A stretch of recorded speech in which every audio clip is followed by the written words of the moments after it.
Good evening, I'm Adrienne Arsenault. Andrew is away. Tonight, a coronavirus variant tears through Newfoundland.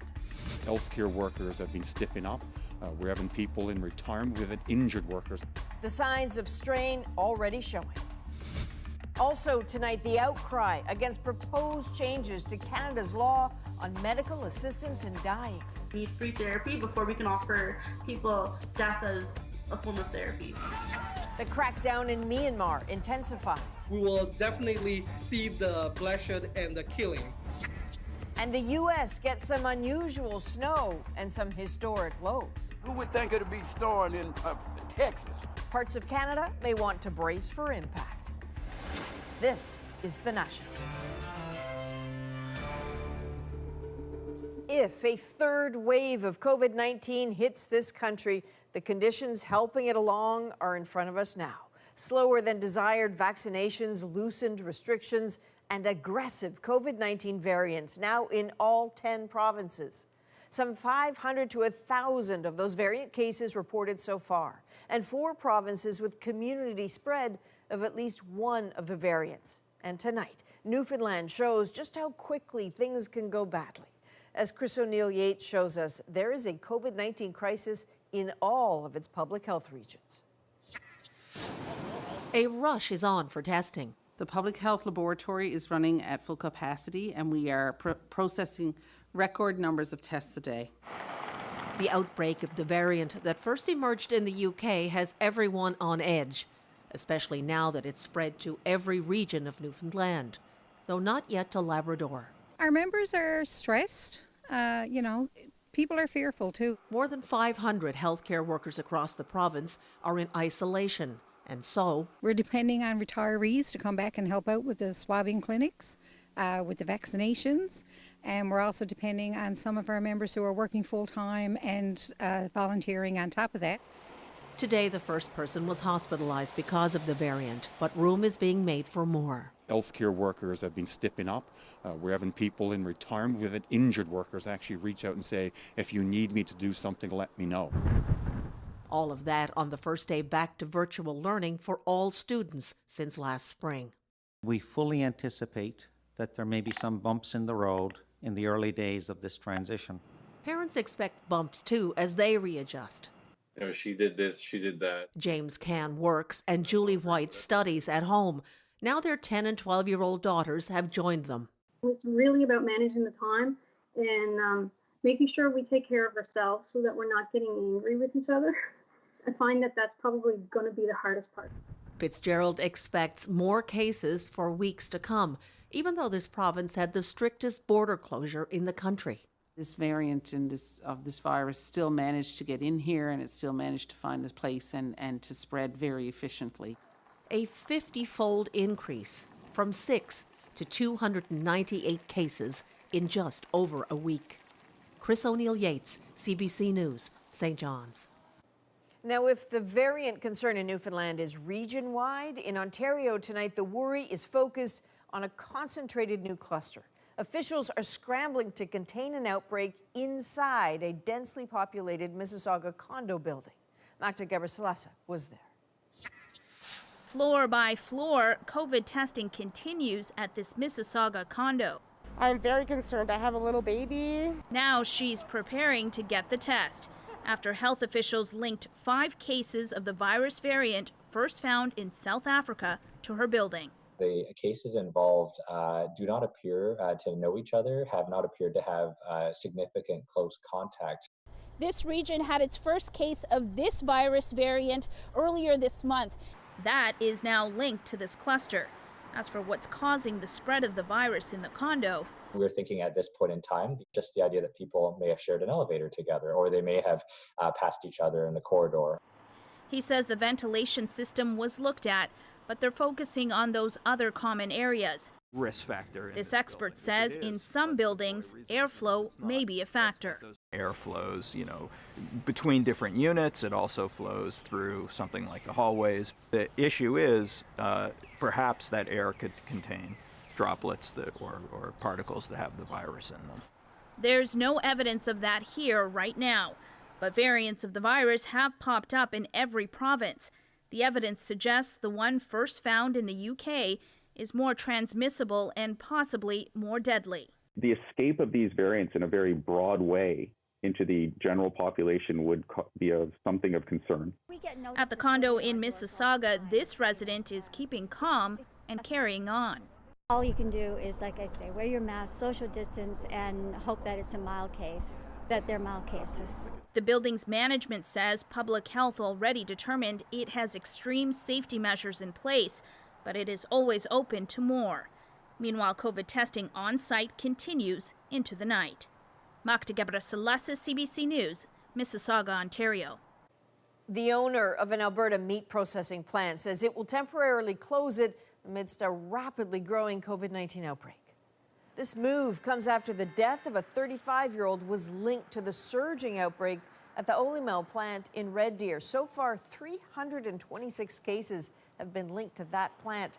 The union, representing more than 1,800 workers, had demanded the company and the province shut it down.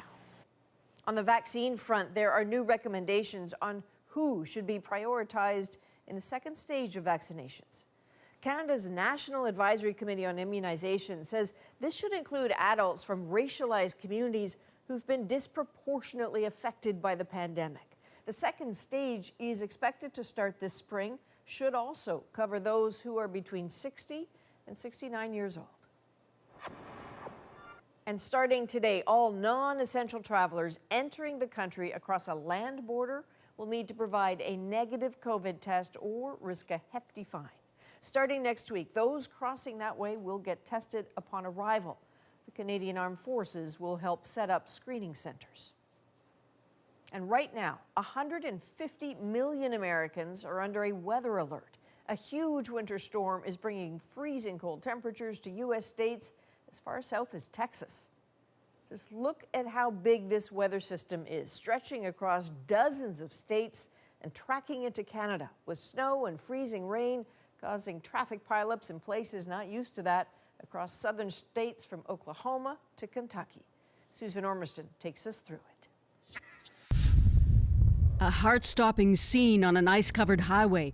More extraordinary because this is Texas. Heavy snow at the Alamo.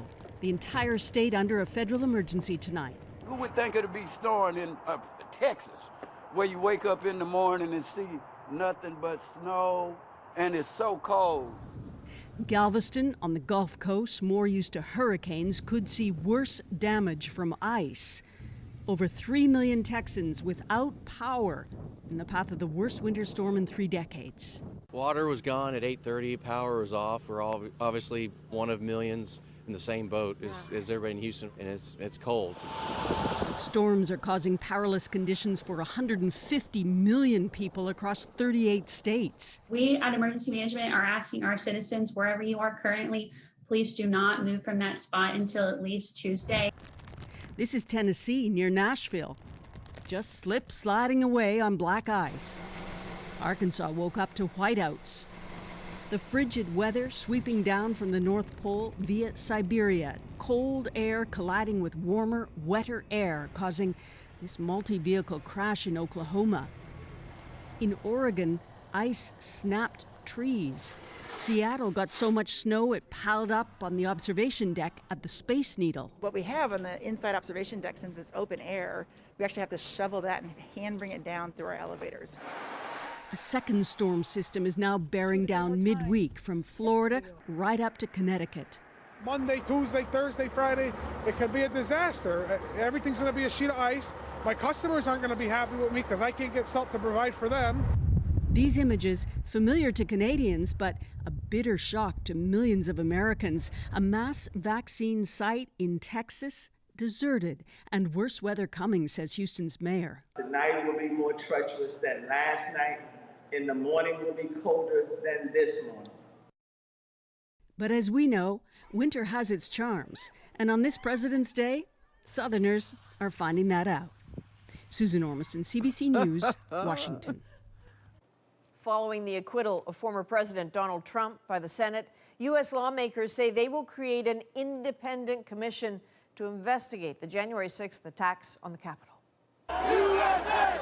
USA! USA! In a letter to Congress, House Speaker Nancy Pelosi says the commission will review the facts and the causes that led to the attack. Pelosi says the commission will be modeled on a similar one that happened after 9/11. Myanmar's military is stepping up its pressure on protesters in the wake of the recent coup. Renee Filipponi shows us a country where exuberance on the streets during the day turns into fear when the sun goes down.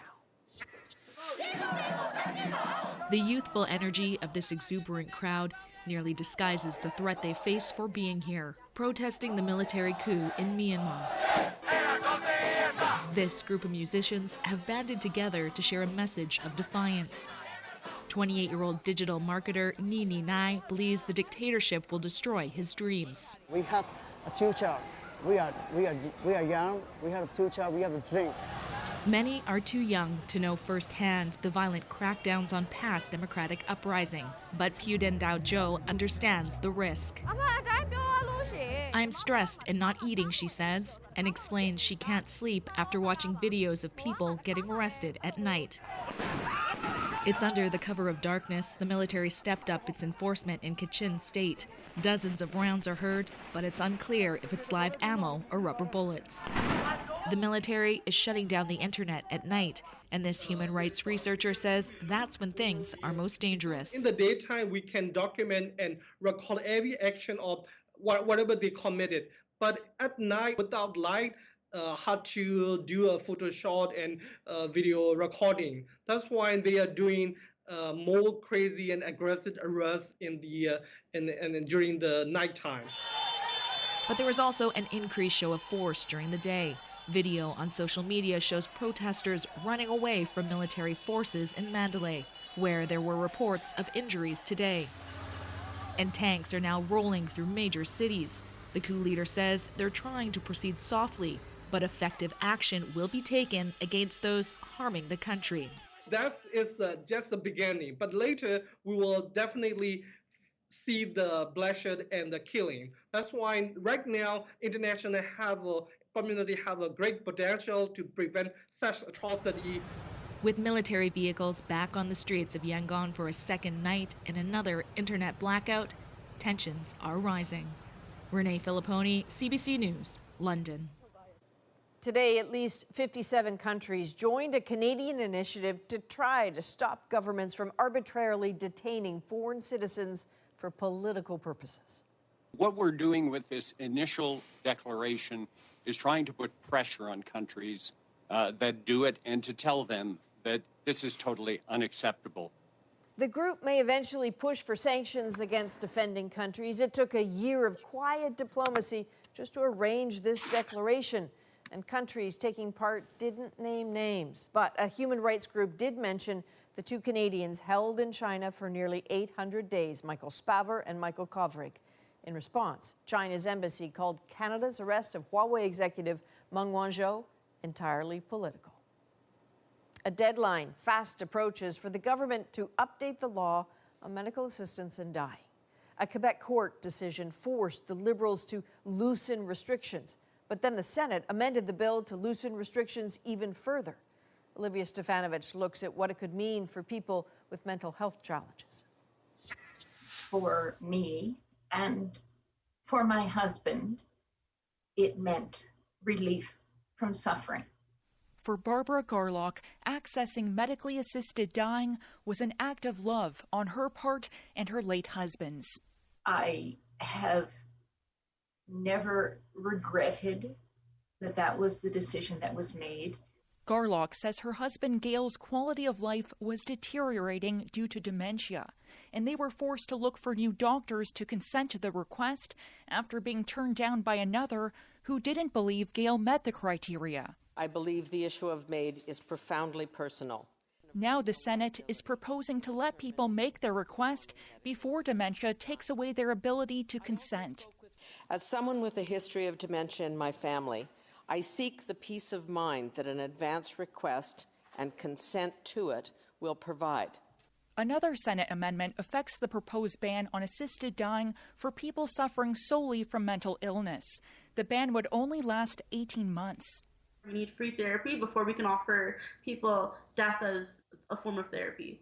disability advocates are calling for more safeguards to protect people who lack mental health support. I get worried about people right now in this pandemic who are experiencing extreme poverty, who are experiencing extreme hardship and don't have any resources and will choose death as a solution because it's the only option that they can see or put their hands on. Meanwhile, Garlock is also concerned that the changes the Senate proposed won't pass in the House of Commons. My heart breaks for anyone who is made to suffer one more day than needed.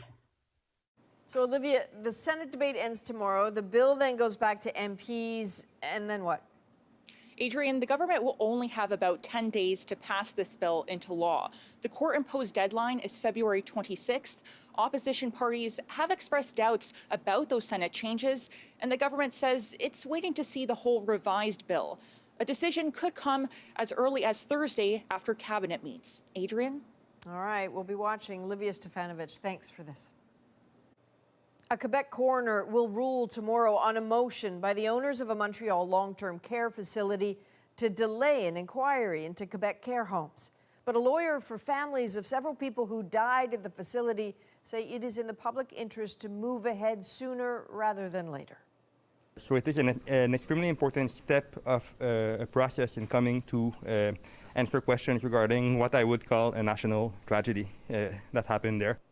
Almost 50 people died at Heron during the first wave of the pandemic when there were reports of gross neglect. It was one of Quebec's hardest hit care homes. A Toronto team initiative is trying a new treatment to help people who are at higher risk of COVID-19. It's called social prescribing. Vicadopia now on how it works by redefining what healthcare means for some. As a senior with diabetes, Brian Smith is at high risk of severe illness if he gets COVID-19. Worried after someone in his building tested positive, he went to a pop-up testing site and left with a prescription for deliveries of free, nutritious food. It did address the lack of my ability to get fresh fruit and vegetables. It means that I don't have to dig into my limited pension income to do this. Healthcare workers referred Smith to this Toronto nonprofit dedicated to alleviating food insecurity. The same folks during the pandemic who are being impacted most as were impacted previously. And so this project is set up and is structured to try to help to provide support to those folks who are facing the most barriers. The free produce is just part of a new program that uses hospitals, pop-up testing sites, mobile health teams, and other community partners to identify people with inequities that underpin poor health outcomes. Bi-weekly food delivery for a limited period of time is not the solution to food insecurity, but what it does do is it allows people a little bit of breathing room. When you're filing your taxes. Breathing room that includes financial counseling for those with precarious or low incomes, a major risk factor for poorer health. Same with inadequate housing. Homeless people frequently end up in hospital, so workers try to find them a room. One of the program's architects says all Canadian hospitals should also rethink their delivery of health care this way. To see these people as underserved, not high needs, not vulnerable, not being people who are frequent flyers as if they're trying to use and game the system, but acknowledging that the system has been broken. The consequences of which Buzari says the pandemic has laid bare. Vicadopia, CBC News, Toronto. There is concern tonight over the number of seniors who rely on sleeping pills. Next thing I know, I was in this grass, and I didn't know how I got there. Next on The National, which province uses pills the most and what you can do for a better sleep. And it is the fastest vaccine rollout in the world. How did Israel vaccinate so many people so quickly? We've actually invested very little in a system to stop an epidemic. And for years, Bill Gates warned the world was not ready for a pandemic. There were mistakes made when we didn't get ready before the pandemic hit. Why he says it is time to talk about another global crisis. We're back in 2.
Welcome back.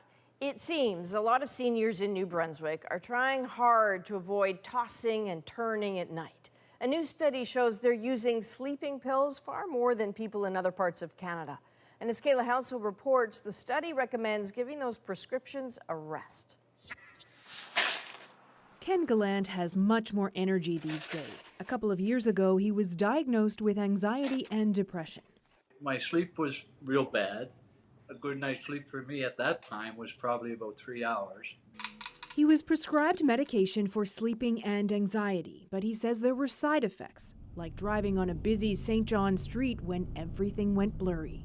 I was passing out.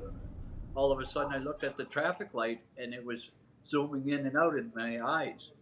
And I started shaking. Next thing I knew, I was in this grass and I didn't know how I got there. He also worried about addiction and decided to be weaned off the pills. That's what this researcher is hoping to help other New Brunswick seniors achieve. Whenever I have a bad night's sleep, I just feel like the next day is going to be awful, and I know it's a highly prevalent concern across all of society. More seniors in New Brunswick use sleeping pills than anywhere else in Canada. 24% of them, compared to the national average of 7%.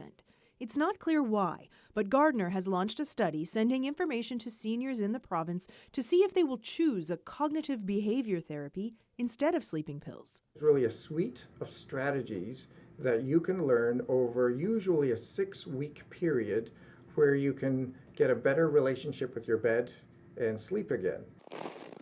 Gallant now walks 4 kilometers a day since coming off the pills entirely. He wasn't part of the research, but he and his wife welcome it. I think it's fantastic because there are other ways, and I think our problem is we don't have the knowledge, and we need to be educated. And if we knew other ways of dealing with it, we would. Gallant says the days are no longer passing him by while he's in bed. He hopes the new study will help other seniors find the same quality of life he now enjoys. Kayla Hounsel, CBC News, Halifax. So getting a good night's sleep under regular conditions can be hard enough, but what about during a pandemic? Psychologist Rebecca Robillard is with the University of Ottawa, a sleep scientist. Thank you for helping us all out here, because talking about sleep sort of feels like a pandemic preoccupation now. We know that stress can have a huge impact on our sleep, but what is it that's different about pandemic stress that's affecting our sleep? I guess the fact that the pandemic is affecting our lives in so many different ways, it's not just a single stressor, it's a multi-dimensional stressor. So for example, the fact that this also spans across such a sustained period of time, we're bringing on the pill a lot of new worries about our family members being healthy or not, about financial pressures and all sorts of worries that are new. And what about our habits when it comes to working from home? How much, for those who are working from home, how much do the shifts in those habits affect our sleep? So that certainly creates a new routine for us. And our biological clock, which also regulates our sleep-wake cycle, is very, very sensitive to our routine. And so, for example, our social interactions, a lot of which come from work, as well as our daily light exposures, are two of the main factors that will kind of help anchor our biological clock in a stable time. So rather than just focus on why people aren't sleeping well, can you offer us some tips for how it can get better? So it's helpful to maintain a regular sleep-wake schedule, both in terms of bedtime, but also wake-up time. Stay active, especially doing cardiovascular activities can help. Also minimizing the light that we're exposed to in the evening, so contains the computers, tablets, phones, televisions, but try to boost up light in the morning, so try to get some sunshine in the morning. Always a good idea. Thank you very much. Sleep scientist and psychologist Rebecca Robillard. Thank you. Sleep well. We'll try. Next, a Canadian exclusive with Bill Gates. Well, there were mistakes made when we didn't get ready before the pandemic hit. What he hopes the world learned from this pandemic that could help us prepare for the next one. And later, would you pay more for your groceries if it was better for the environment?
Welcome back. Few could say they predicted what the world has faced this past year, but Bill Gates saw it coming. As early as 2015, the Microsoft co-founder was sounding the alarm about a pandemic. And now he's shining a light on another major global issue. In an exclusive Canadian broadcast interview, he spoke with Matt Galloway, host of CBC Radio's The Current. We've actually invested very little in a system to stop an epidemic. In 2015, Bill Gates gave a TED Talk where he warned us about a coming pandemic, that we were not ready. We need to do simulations, germ games, not war games, so that we see where the holes are. The last time a germ game was done in the United States was back in 2001, and it didn't go so well. To be fair, he was not alone in questioning our preparedness for a pandemic, but he has put his money where his mouth is. His foundation is giving nearly $2 billion to the global fight against COVID. And if that's not enough to keep him busy, he has a new book out on how to combat another ongoing crisis, global warming. Bill Gates recently joined me to discuss the fight against both. We are, I don't need to tell you this, in the midst of this global health emergency right now. Explain to me why now is the time to put out a book on climate change and fighting climate change. The pandemic reminds people we count on government to look ahead, avoid terrible things happening. And amazingly, young people are more interested in climate than ever, no matter what their political affiliation is. Certainly in Canada, the US, Europe, we see a lot of energy around this.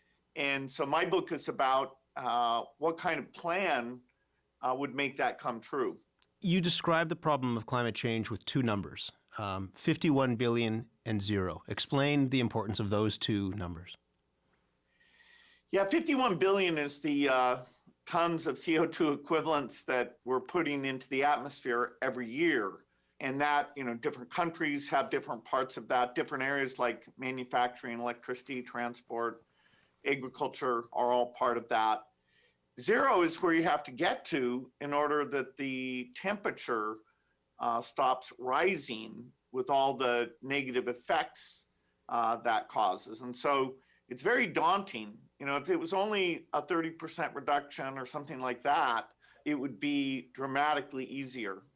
You are one of the leading voices who've been warning about the risks of climate change, and you've also, been out in front in warning about the possibility of a pandemic in that TED Talk from 2015. If anything kills over 10 million people in the next few decades, it's most likely to be a highly infectious virus rather than a war.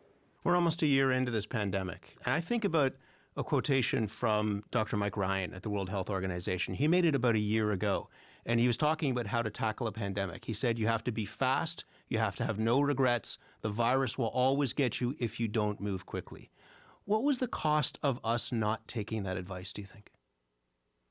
Well, there were mistakes made when we didn't get ready before the pandemic hit. And my 2015 talk was about the infrastructure we needed in place and even practicing what I called germ games, which are like war games, but you're simulating the disease. It would have been obvious that you have to deploy the commercial diagnostic sector as fast as possible, which the US bungled that.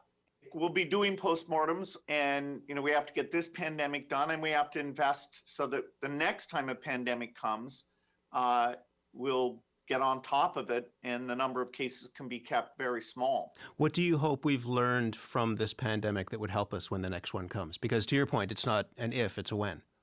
Now that there's this attention to, wow, we have to be ready for this, the pace of innovation like mRNA vaccines, or there's a way of doing diagnostics that will be, 10 times more scalable than anything done before.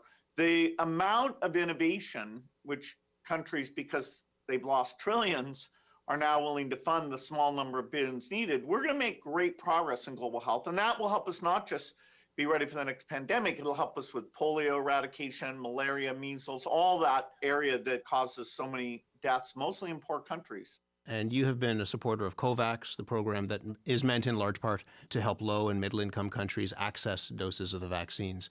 Canada is planning to take from that pool? Canada has invested in COVAX hundreds of millions of dollars, but is planning to take vaccines from that pool. What do you think of that? I think it's predictable that when there's a shortage of medical intervention like this, that the rich countries who funded the R&D and trials will be early in line. The only way to really deal with that is to make sure we get big vaccine factories in India going in parallel.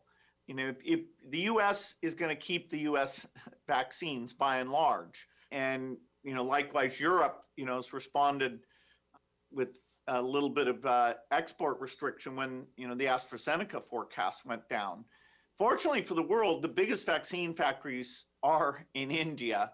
You know, Serum sells 5 times as many vaccines as Pfizer does. They just happen to make $2 vaccines. And so we've done something novel, which is to have the vaccines put into those Indian factories, and those, I call those second source deals. And right now they're making AstraZeneca, but fairly soon they'll also be making Johnson & Johnson and Novavax. So we just need a lot more capacity so that these bidding wars don't determine where the vaccines go. Is that vaccine nationalism going to prevent or going to delay those low and middle income countries from getting the vaccine, do you think? Absolutely. The best case is that the developing countries are about 6 months behind in terms of when they reach a certain level of coverage. And the worst case is about 18 months. And you know, we're going through that right now, getting these second sources up. But you know, whenever it comes to health commodities, you know, only governments and philanthropy can stem the normal market outcome, which is, you know, whoever can pay the most is in the front of the line. Bill Gates, I really appreciate the opportunity to speak with you. Thank you very much. Thank you. That is just part of Matt Galloway's conversation with Bill Gates. You can listen to the full half-hour interview at cbc.ca/thecurrent. Next, we take a closer look at the fastest vaccine rollout in the world. Israel is the first country to see real evidence that the vaccine is having an effect on numbers of the pandemic. How did Israel vaccinate so many people so quickly? And later, a historic moment for African Nova Scotians, raising a flag for generations past and future.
If you look at what's happened in the last few weeks, it's been an unbelievable effort by the NHS. Well, that is British Prime Minister Boris Johnson praising the UK's National Health Service today.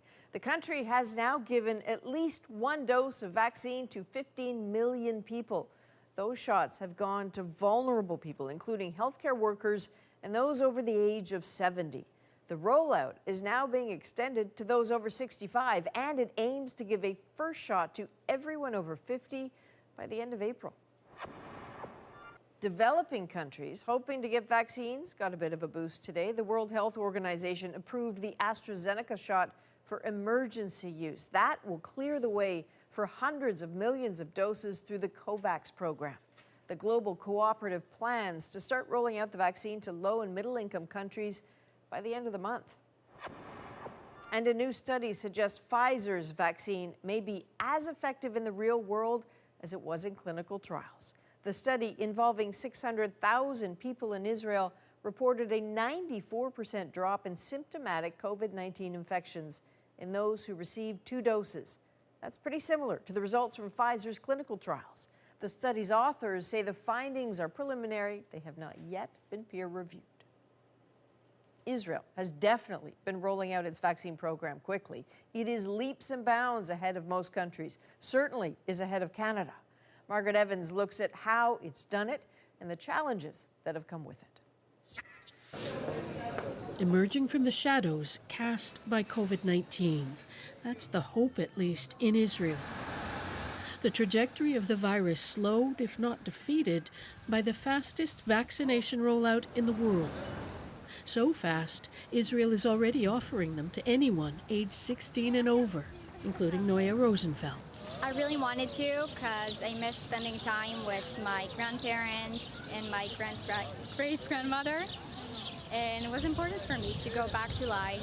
Operation Back to Life is what the Israeli Prime Minister Benjamin Netanyahu has dubbed it, staking his reputation, and with both a corruption trial and another election looming, his political fortunes too, on getting the entire country vaccinated by the end of March.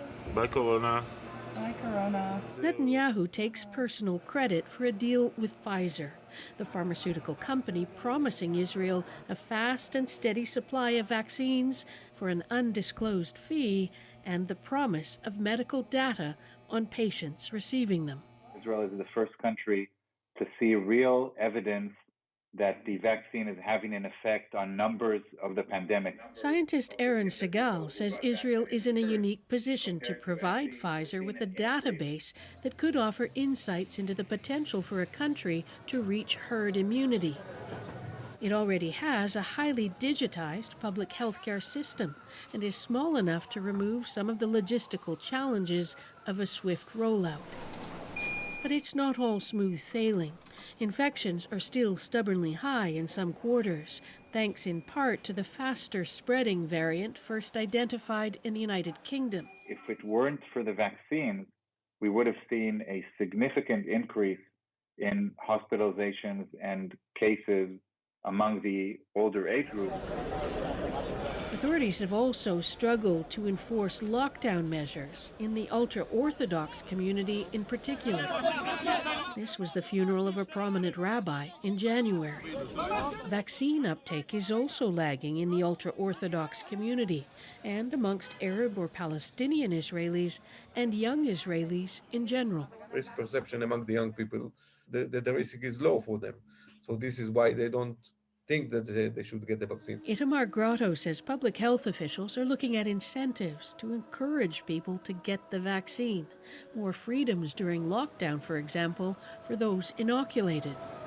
He also says epidemiologists are urging the Israeli government to provide vaccines to the Palestinians. The experts who give advice to the Minister of Health, all of them are saying, and of course I totally agree, that this is an important both on the public health view as well as humanitarian. The breakneck speed of Israel's vaccination campaign has opened up a heated debate over the country's responsibility towards Palestinians in the occupied territories, land captured by Israel back in 1967. Israel has offered vaccines to Palestinians in occupied East Jerusalem, and it's earmarked 5,000 doses of the Moderna vaccine for Palestinian healthcare workers in the West Bank, 2,000 of which were delivered in early February. Human rights advocates say international law obliges Israel to provide all Palestinians in the occupied territories with access to vaccines as an occupying power. Israel disagrees, government officials saying it's up to the Palestinian Authority to do so, citing the Oslo Accords of the 1990s that set out interim rules ahead of a Palestinian state that has never materialized. Dr. Ali Abed-Rabo is a director at the Palestinian Ministry of Health. We, as the Palestinian Authority, asked through the WHO, not directly, that Israel as occupying force have the mandate to provide the Palestinian people in the occupied territory with the vaccine. Russia donated 10,000 doses of its Sputnik V vaccine to the Palestinians, who are also waiting on 37,000 doses from the global vaccine sharing scheme known as COVAX. It's a drop in the bucket when you consider 3 million Palestinians in the West Bank and an estimated 2 million in Gaza. Some Palestinians say they'd rather their leaders not ask Israel for help. Others believe Israel will offer it in the end out of its own interest. It is not going to be easy to contain this epidemic without taking care of the other half because, the borders are very close. So. About 130,000 Palestinians cross into Israel and its settlements in the West Bank for work on an almost daily basis when COVID restrictions allow. And some employers are lobbying the Israeli government to offer vaccines to those workers. For now, though, there's no sign of that. Israel has begun easing its latest lockdown, but health officials warn it's still a delicate balancing act, with infections still high amongst those under 40. And even those eager to get a vaccine know they might still have to live with restrictions for some time to come. All the mutations that are coming and that we have, and so it's just really no one knows what's going to happen tomorrow or even later today. The return to normal promised by Benjamin Netanyahu is still some way off. Margaret Evans, CBC News, London. Grocery shopping in Canada stepped into a whole new world today with a throwback to the milkman's door-to-door service. Big-name brands in reusable containers delivered and picked up at your home. But are consumers ready to buy in?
I'm Jamie Poisson, and tomorrow on CBC's daily news podcast Front Burner, we go to Newfoundland, where the coronavirus variant originally found in the UK has spurred an unprecedented outbreak.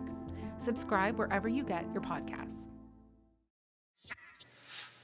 Welcome back. A big test for reusable containers arrived in Canada today. An online supermarket has joined forces with grocery giant Loblaws. This is a modern take on a milkman's door-to-door service. But as Shoshana Reid explains, it is also a big gamble. Doorstep delivery. Everyday grocery items in stainless steel, glass jars, and durable containers. But instead of a toss into the recycling bin, these containers are going to be picked up and used again. It's a concept the Canadian founder of Loop is selling to big-scale retailers. The world's biggest organizations who are manufacturers and retailers are taking it very seriously. Loop's reusable packaging concept has already taken off in the US, the UK, and France. Now, customers in Ontario can test it through online delivery with grocery chain Loblaws. You can only enter Loop as a manufacturer if your package can sustain 10 or more reasonable full trips. And if it one day breaks, then the materials have to be recyclable back into that same package. Customers pay deposits for reusable containers, like this Häagen-Dazs stainless steel ice cream bin that can be reused up to 100 times. The goal? To divert waste from ending up here. And you know what's exciting too about this? Is that it's being led by industry, by companies. It's not being led by government. Environmentally friendly concepts like this have been embraced by small businesses across Canada. Former marine biologist Brianne Miller opened Nada, a zero-packaging grocery store 5 years ago. Her customers can choose to order their products in donated used containers. More than 95% of our products that are going out the door, people are choosing upcycled packaging. Miller says she's excited to see a large-scale grocer in Canada offering a reusable option. They ultimately do have the opportunity to influence a huge number of people. The challenge now, getting consumers on board. How do you get people to actually literally buy into this? Because there will be a cost to doing so. And it's not only just a financial cost, but they have to change their behavior. Loop and Loblaws says if the online pilot is successful, they'll bring the reusable options in store later this year.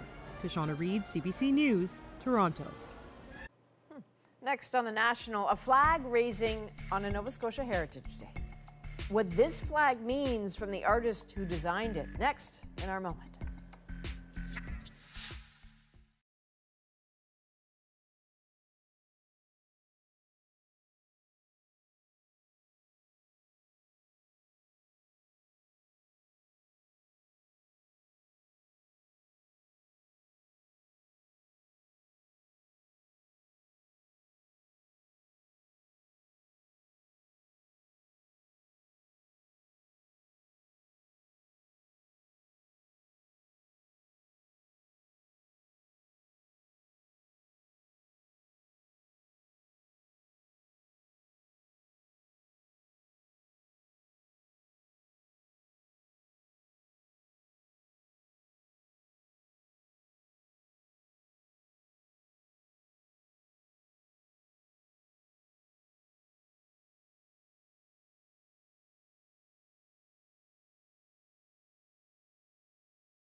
Well, there's a pretty good chance you have not seen this flag before. It was raised for the very first time today.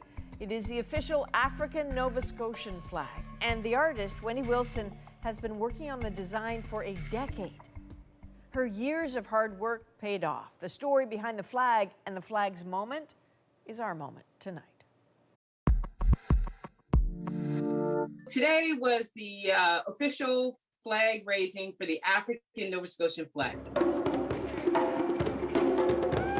I designed the flag several years ago, actually. When my daughter was in middle school, she was doing a project on 3 cultural groups in Nova Scotia. I discovered that we were left without a flag. And after, being a very distinct and unique cultural group here in the province, that it was well warranted that we have a flag. I did my research and happened upon a symbol out of West Africa called a Dinkra symbol. It means it's not wrong to go back for that which you have forgotten. If you don't know where you come from, you don't know where you're going. And so I wanted to be able to meld, the past, the present, and the future. And so this is an opportunity for us to reclaim what we already own. And so that flag, if you look at it in the center, Wendy says, is an image of a wave that represents the ocean and the journey her ancestors took. The red is for the blood and sacrifice, the gold for the cultural richness, and the green for the growth. That is a national for February the 15th.